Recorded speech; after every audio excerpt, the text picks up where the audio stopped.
គ្រោះថ្នាក់ណាស់ក្រោយផ្ទុះរបីករណីរអិលដួលនៅផ្លូវក្រវ៉ាត់ក្រុងពេលនេះឯកឧត្តមគួតចម្រើនបានបញ្ជាក់យ៉ាងដូចនេះថា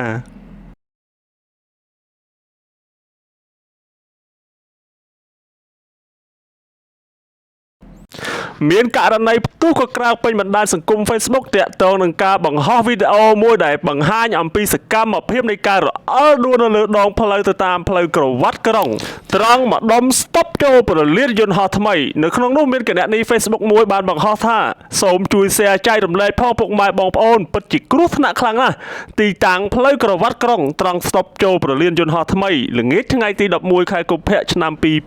2026សូមឲ្យសមត្ថកិច្ចក៏ដូចជាអាជ្ញាធរពាក់ព័ន្ធសូមមេត្តាចាត់វិធានការជាបន្ទាន់ផងដោយឃើញការបង្ហោះវីដេអូដ៏គួរឲ្យគ្រោះថ្នាក់នេះមហាជននៅក្នុងបណ្ដាញសង្គម Facebook បានផ្ទុះការចែករំលែកប្រុងព្រាតដោយអ្នកខ្លះធ្វើការបញ្ចេញមតិខុសៗគ្នាព្រមទាំងរិះគន់ក៏ដូចជាលើកសំណើទៅអាជ្ញាធរពាក់ព័ន្ធឲ្យមានវិធានការក៏ដូចជាចាត់ការទៅលើករណីនេះជាបន្ទាន់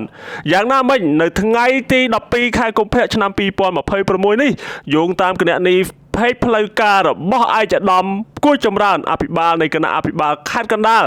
បានធ្វើការបង្ហោះសារដោយបញ្ជាក់បែបនេះថា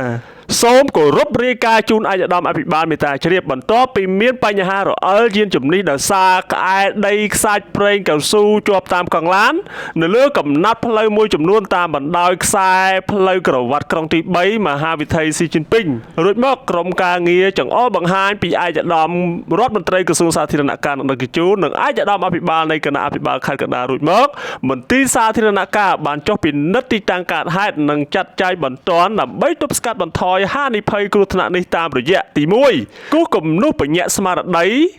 ដាក់សញ្ញាប្រយ័ត្នរអិលពេលភ្លៀងនិងបំពាក់ពីលើដោយភ្លើងបញ្ញាក់ស្មារតីទី2ដុសលាងដីខ្សាច់ប្រេងកៅស៊ូប្រេងម៉ាស៊ីនដែលជាប់នៅលើផ្លូវទី3ប្រើម៉ាស៊ីនឆូតបង្កើនភាពគ្រើមនៅក្នុងថ្ងៃនេះដែរក្រុមការងារក៏បានដុសលាងសម្អាតដីខ្សាច់ប្រេងកៅស៊ូនិងប្រេងម៉ាស៊ីនឆូតភាពគ្រើមស្ថិតនៅក្នុងភូមិព្រែកត្រែងសង្កាត់សត្វដូក្រុងតាខ្មៅចន្លោះគីឡូម៉ែត្រ15+500ដល់គីឡូម៉ែត្រ16+00សូមគោរពឯកឧត្តមអភិបាលមេត្តាជ្រាបជារបាយការណ៍ដោយក្តីគោរពសូមគោរពអរគុណ12ខែ2 2026នេះបើយោងទៅតាមអ្វីដែលឯកឧត្តមគួរចម្រើនអភិបាលគណៈអភិបាលខេត្តកណ្ដាលធ្វើការបង្ហោះសារនៅមុននេះបន្តិចមានន័យថានៅលើដងផ្លូវដែលមានការរអិលនោះគឺអាជ្ញាធរក៏ដូចជាមន្ត្រីជំនាញហ្នឹងបានធ្វើការដុសលាងក៏ដូចជាប្រើម៉ាស៊ីនឆូតដើម្បីបង្កើនភាពគ្រើមបងប្អូនការពារកុំឲ្យវារអិលហើយក៏បានដាក់ស្លាកសញ្ញាបញ្ជាក់ថាប្រយ័ត្នរអិលពេលភ្លៀងក៏ដូចជាភ្លើងបញ្ញាក់ស្មារតីផងដែរអញ្ចឹងសង្ឃឹមថាពុកម៉ែបងប្អូនដែលធ្វើដំណើរនៅតាមដងផ្លូវហ្នឹងគឺ